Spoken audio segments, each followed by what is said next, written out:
everybody? Welcome to the Ducross Brothers, the Sports Warriors.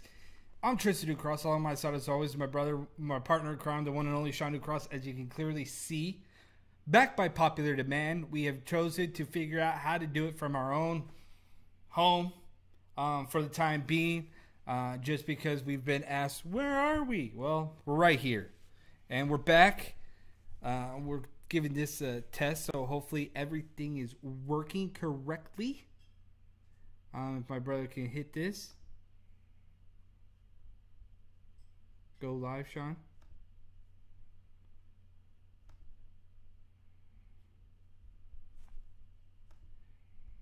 Giving this a go. My brother forgot to hit a couple things here. But as you can clearly see, we are live on Facebook, folks. We are back. So let's see how well this goes. I just want to say thank you to everybody that's been asking about us, where we've been.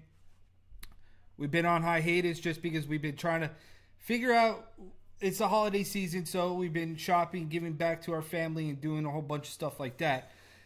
But we are the Ducross Brothers, as you can see. Got a little bit of a different setup going. Sean, one thing we do have to touch, because it's coming on right around the corner. Hey, David Bramlett, thank you for tuning in to us. Thank you. 86ers in the building. Thank you for those guys for sending out gifts and stuff like that and supporting the Ducross Brothers, the Sports Warriors movement. Really do appreciate it, guys. This is kind of impromptu, doing an impromptu show. We did not put it out there on the internet. We just decided at the whim in the last second that we were going to try to do a show for you guys. So here we are. Live on Facebook, live on YouTube.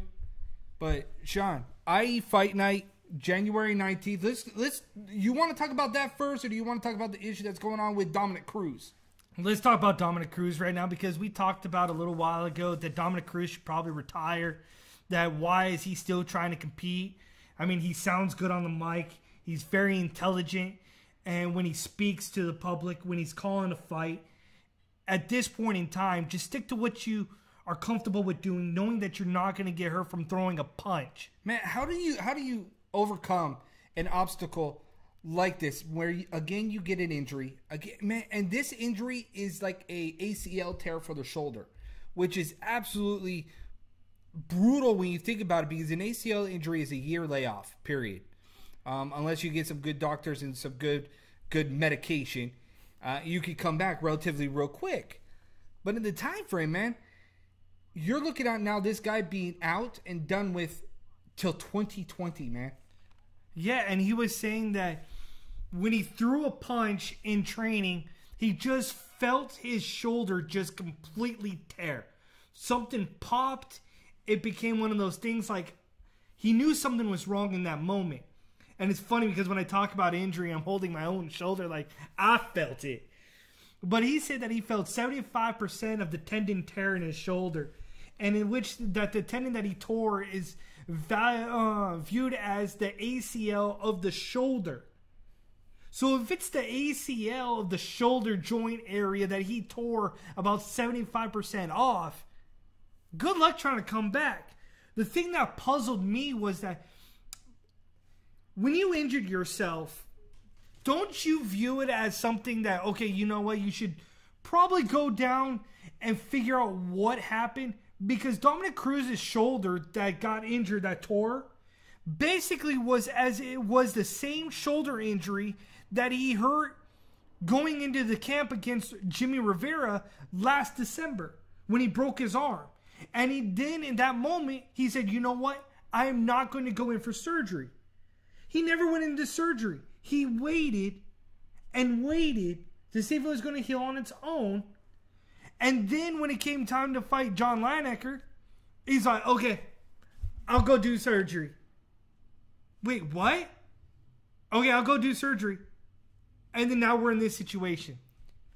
Yeah, when you're looking at an injury like this, and something that is so tough to come from, and a guy that has been riddled with injuries after injuries, all I can think of is that us in our generation, right?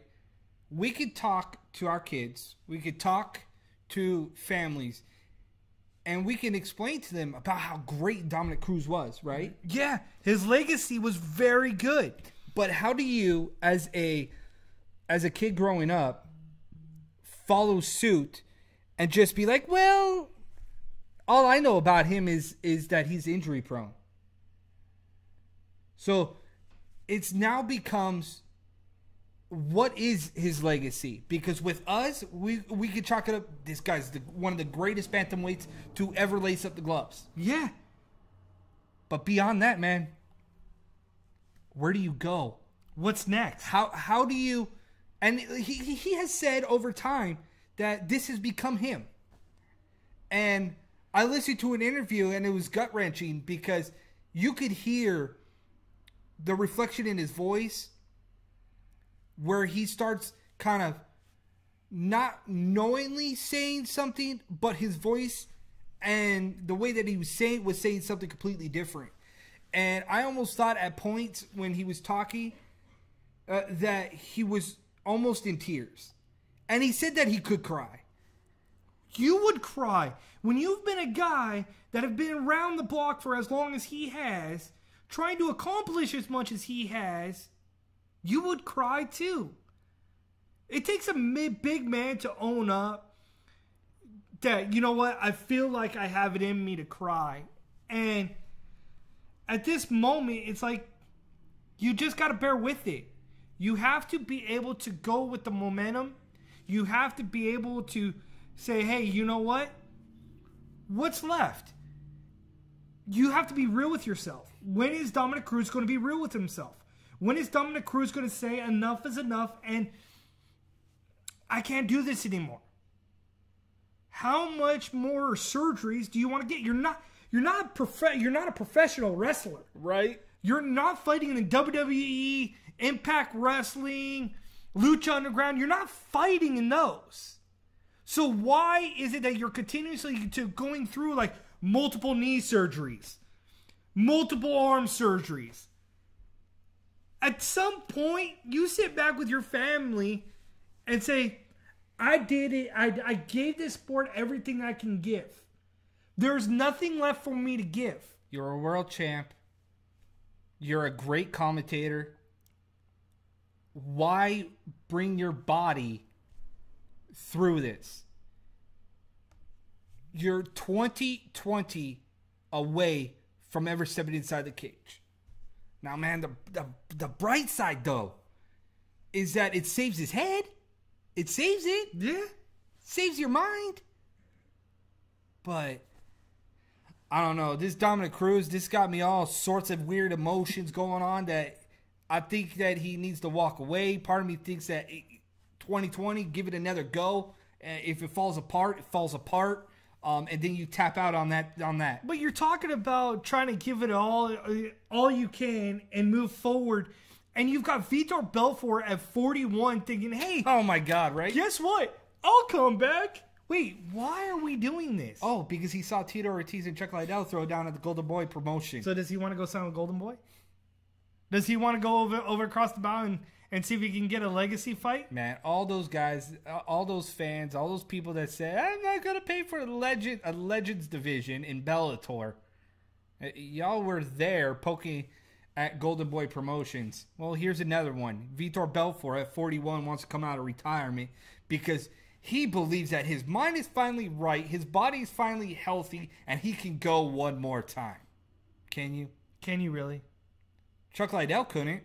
That was sad. I don't want to see Vitor Belfor go out on his shield like that. So, he has no more TRT. He has no more steroids. He's off of all that stuff. But you know what Vitor Belfort said at 41 was like, hey, guess what? There's just something about being a free agent that at this moment I'm truly happy with where I'm at. And that at 41 he's looking to come back and he's talking about ONE FC. He's talking about Bellator. And he's talking about Ryzen. And at that point when I heard Ryzen, I was like, perfect. Because you're talking about Japan and you're talking about the crazies over there. Because I mean, we are going to see a Ryzen this New Year's Eve where you're going to see Floyd Mayweather in an expedition bout which makes no sense, but whatever. When you need money, I guess you'll do whatever you can to get to that next level. So, here we go. This is what's on the table. But we're going to take a quick break as we kind of get into the feel of this. We're going to be here for the next hour. At least we're going to try to. But we are the DuCross Brothers Sports Warriors, right here from the Warriors Den. Or maybe it'll just be a half the home hour of show. Bo, right? Maybe a half an hour show. We'll kind of play it by ear a little bit. David Bramlett, Lorenz Larkin, guys from IE Fight Night.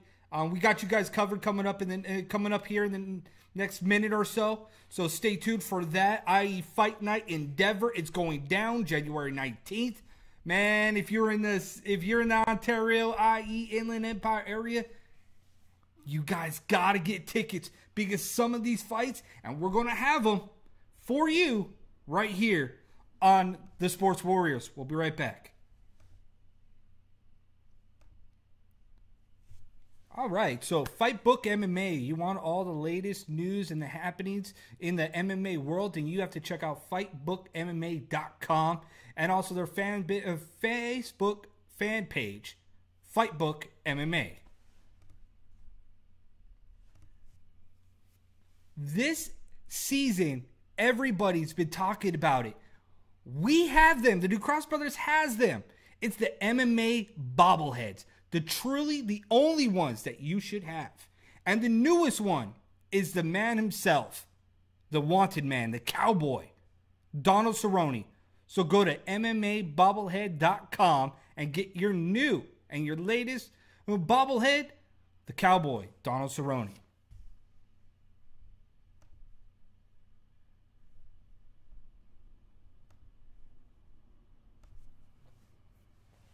All right, everybody, we are back. We are the DuCross Brothers, the Sports Warriors, Tristan DuCross, Sean DuCross. As you can see, MMA bobbleheads right here. They have some Christmas ornaments. I know it's a little late in the season, but Dave Manley has dropped the price on those ornaments, and you can get them for dirt cheap. You don't want to miss that. On top of that, you want the Donald Cerrone bobblehead doll. If you haven't seen it, just go over to MMAbobblehead.com and you can go ahead and check how amazing the Donald Cerrone bobblehead doll looks like, and the fact that the case has wanted $500. Kind of interesting price point, if you ask me, for a wanted man. Especially for Donald Cerrone. I was expecting only $500 reward. I was expecting him to put like 1.5 mil. Right. Take a shot at like maybe Conor McGregor in there. Something. I mean, but that's just my mind working that way. David Manley over at the MMA bobblehead is, dude, incredible. Like, dude, seriously, like the T-City one. Granted, he lost, but still, nonetheless, incredible artwork. Like, it's stupid to see how amazing these are. And you can get yours at MMAbobblehead.com. In the meantime, Sean, IE Fight Night in Denver. Breaking in the new year with the DuCross Brothers Sports Warriors. Dave Bramlett, Lorenz Larkin has been nonstop grinding on this card. And like we talked about it towards the end of, this year, I guess you could say, that IE Fight Night, Night of the Champions, didn't necessarily go according to plan. We didn't have a lot of titles like we thought, but one gentleman that did claim a title was Christopher Hernandez out of Millennia. And when you talk about Christopher Hernandez over at Millennia, I've straight up told this kid, this bad boy, I've straight up told this kid multiple times, like he's a rising star at 145. Looking at this kid's height, the length and reach that this kid has is phenomenal. Like, I personally cannot see how much longer this kid is going to be an amateur. But he will walk into Endeavor with the 145-pound strap, ready to defend it for the first time at IE Fight Night. Against a game opponent, Chris Rios. Chris Rios is a Muay Thai practitioner. You're talking about a guy that is, rangy. He's got that length. He knows how to fight in close quarters. You got Chris Fernandez, who seamlessly can do whatever he wants, whenever he wants. Oh, hands down. But if one thing that Chris Rios has going for him is what Miguel Gil did against Christopher Hernandez, which was get in that close quarters. Take Christopher Hernandez into the deep waters, and you'll be able to see a title change potentially. But then again, Christopher Hernandez is such a game opponent that he can switch up just like that. Man, it's crazy to think how far Christopher Hernandez has come. And at 145, we've seen a lot of 145ers out here in San Diego and the IE Inland Empire. We've seen a lot of guys. But man, it is so crazy to see the diverse game that Hernandez has. And to be able to say, well, this is going to be a war. Absolutely, it's going to be a war. But then you got another war. So let's just paint this picture real quick. You got so many. You're using the phrase "there's going to be a war." 5 title fights are on this card so far, and one is kind of we're waiting for it. And a lot of them are one of those things, Tristan, that you're looking at and they're literally like, "Okay, I see you, right? I see what you're doing." This one fight that we're about to throw up real quick, right here in the corner.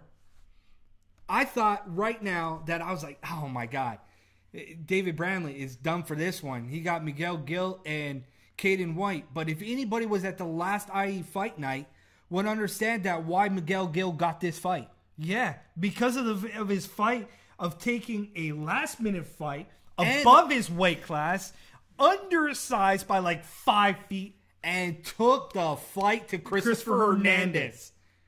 If you can take a fight to Christopher Hernandez, a weight class above you, you deserve this title shot. No doubt. Caden White, for what he has done right now on the circuit, stringing together a couple wins, putting together good fights, this is a guy, perfect matchup for Miguel Gil, because not only did we see what he could do from a lanky, rangy fighter, he gets that again in Caden White, but man, you don't want to sleep on Caden White. Caden White, in his last fight at Dan Henderson's fight night, he won via submission. Yeah. And it was very 3-fight win streak, right? Yeah. And it was very intriguing that he won via submission. Miguel Gil is more, in the one fight that we saw, was more willing to stand and trade. So if you're Caden White, you're probably going to look to get this fight to the ground. But if not, this could be another barn burner. It has a lot of enticing aspects to this fight. It could go a number of different ways that if you're there at Ontario, at the CPAC Center, you're going to want to be there to support these youth movement, these youth fighters, and say, hey, you know what? There's a future here. And IE Fight Night is doing just that. Bringing the future, bringing their titles to the forefront of Inland Empire. So not only do you have that, we will also see a women's match. At the 115-pound division, we got Dana Hernandez. A.k.a. Dana Rojas. Yes, a.k.a. Dana Rojas. We know why we said that. But Dana Hernandez is taking on Justine Ronas. Dana Hernandez has gone through so much in her career. So much.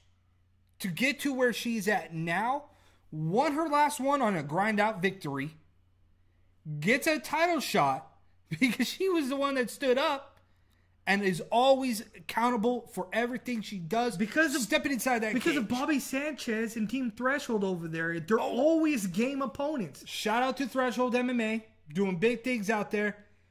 It is the holiday season. I just want to touch on that real quick. It is the holiday season, so Threshold MMA, we got something for you. It's coming to you guys real soon.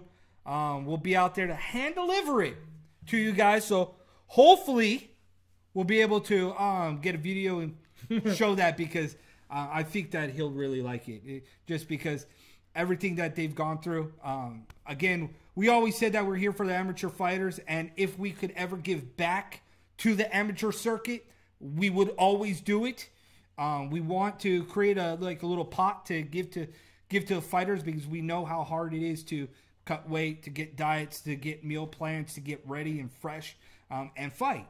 We know how hard it is. So we want to give back. And finally, we have somebody in our corner that believes in that, and we're going to give that a little bit to Threshold MMA and Bobby Sanchez and his group and his guys over there, because they also support IE Fight Night. They support the DeCross Brothers Sports Warriors. So we're going to give back. It's the holiday season. 86ers. Right? We're going to see if we can do something with them. Back to the fight, Tristan. Sorry. Dana Hernandez versus Justine Ronas. Another great fight. But then you also look down. But that's an interesting fight because, again, fights make fights. Styles make fights. Absolutely. And this is a polar of two opposites. Because you got a grinder in Dana Rojas versus Justine Ronas, who's a Muay Thai practitioner, primarily a stand-up striker. So if you could do what many people don't like to do anymore in this era of MMA, is grind out a win a la Randy Couture, not grind in the other situation. But when you're a wrestler and you can utilize the cage, wear your opponent down, especially who is a well-diversed in striking, Dana Rojas may come out on this as the victor. You got Justine Ronas, who is a world-class, comes from Victory MMA. Right. With Palafox over there. Nadine. Oh, my God. Dude, the list goes on. Palafox from Victory is... dude, they are on a mission, what it seems like right now, because they're just turning out fighters. Dude, they got fighters going this weekend. They got Sarek Shields, who... that's a bad boy. Sarek Shields will fight Mitch Hauser. You want to see the two baddest boys of the 185-pound division? It's going to go down at IE Fight Night. Sarek Shields. If you don't know who he is, you ought to be paying attention at IE Fight Night. Or hell, you maybe even want to pay attention to the Brazilian Jiu-Jitsu tournaments that he has no business to be in, and yet he's taking gold. Right? And you're talking about a guy who is called Baby Brock. And this guy... Daniel Ochoa, thank you for tuning in, buddy. That guy showed up at Night of the Champions, put on a display of raw, pure strength, literally didn't necessarily take him to Super City, but man, dude, he threw his guy into the cage that made you go, whoa. So who, at some point, we're going to see who's going to outbench who. Right? Because these two are just two of the biggest guys in the amateur circuit. And they will be fighting for the 185 title. Whew. I see another title fight at IE Fight Night Endeavor. And I remember when we were sitting all at a table like this, right? And with David Bramlett, Lorenz Larkin, we were all sitting right there, right? Sitting at a table. And we're looking at it. We're talking about other things leading up to this fight card. And I remember pulling it up on the Camo MMA website, bringing it up. And I'm looking at the card because we're talking about the fights, the matchups, and stuff like that. And immediately, the one that I saw, I was like, David, you're stupid for this one. David looked at me and said, why? Which fight are you talking about? Like as if there's more than one. And I'm like, dude, the Mitch Hauser, Sarek Shields, that fight is stupid. Like, you're putting two of the baddest dudes inside of a cage. You might as well just pay for the ticket of admission just to see those two guys, to see who's going to outbench who or who's going to chuck somebody across that cage. You know, if you're Palafox for Victory right now, you're like, I got two title fights. Sarek Shields, Justine Ronas. There's only missing one, Nadine. The return of Nadine. I would have loved to see her compete and make it a trifecta. Right? Palafox and his Victory Gym, man, the way that they keep turning out fighters and the way they keep pushing fighters through, getting them prepared. Like I said, you got Nadine, you got Sarek Shields, and a whole bunch of other guys that are just being pushed right through. Absolutely incredible. And then, well, you got Alex Cruz versus Luis Condi going for a title shot at the 170-pound division. Again, man, 5 title fights at IE Fight Night Endeavor. January 19th at the CPAC Center in Ontario. You also have a potential 6th title fight in the works and it's kind of being worked on right now, is David Zellner versus James Dixon. So if that goes through, I don't know. You could slap this on pay-per-view, and you might want to buy this over the ESPN debut of the UFC. I'm just saying. That's what the card. Alex Cruz finally getting his long-anticipated title shot. Yep. Well-deserved, well-earned. Jesse Larinoff makes a return back from Victory MMA, returns back to IE Fight Night for his second fight against Alan Noller. Shaquita Woods is on this card, who is, man, if you guys did not see her last fight, man, this girl is huge inside the ring. And I, for one, feel bad for anybody that is fighting inside of that cage. Man, you talk about the thing that you and I love the most about IE Fight Night is being able to bring back the same fighters over and over and again. And one guy that continues to stand out is Adrian Spinks. We've seen him now fight twice for IE Fight Night, where he came off a 3-fight losing streak, and he has now turned it around. He's got a submission. He's won unanimous decision at IE Fight Night. This kid is just phenomenal. He is turning it around, and we've talked about evolution of the sport, changing of the guard. What can you do to better put yourself foot forward? This guy, Spinks, continues to do it. 2-fight win streak now. You couldn't say anything more about a guy that wants to continue to improve. And if he goes for his third victory, Sean, he might be another person that is right there, chomping at the bit, in line, waiting for one of those 10 pounds of gold around his shoulder that already is held by Christopher Hernandez. Austin Holtz on this card. What else? Who else do we have? We have Jacob Allen. He's going to be debuting on this card from Threshold MMA. Again, another group that continues to turn out fighters. Bobby Sanchez, isn't he getting geared up for something special too? So, again, when you're around fighters and you love fighting, that itch just starts coming back. And some of the best fighters right now are being turned out by a lot of these organizations that a lot of people haven't heard, but you'll hear them first right here at IE Fight Night. Oh, Joey Beatrice makes his return against Rupert Francis. Joey Beatrice broke his hand last time at an IE Fight Night show. We've been chomping at the bit to try to get this kid on the card. Because Wildemar 9-9, Brazilian Jiu-Jitsu, Joe Mora. It's nice to see our old Brazilian Jiu-Jitsu coach out there in the MMA circuit.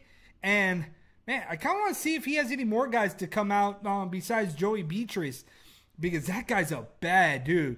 Like, I was trying to figure out when I first saw this matchup, because Rupert Francis took on Luis Reese last time. And it was his debut. He's taken on a very, very good grappler and a guy that's on the ground. You're talking about 9-9 Jiu-Jitsu having another fighter on the card? They do. Joseph Montoya is going to take on Larry Sosa. Go back a couple. Go back to the first IE Fight Night that we were part of. Larry Sosa. Go back to the first one. Go to IE Fight Night. Go to their YouTube page and look up Larry Sosa versus Danny Silva. Oh my God, right? Okay, in the MMA circuit, when you talk about, well, what fight stood out to you and sent MMA into mainstream? Well, we're still talking about this fight. You think about Forrest Griffin and Stefan Bonner. That's when MMA shot off to Never Never Land. And when I think about IE Fight Night, my immediate reaction was, did you see the Danny Silva versus Larry Sosa fight?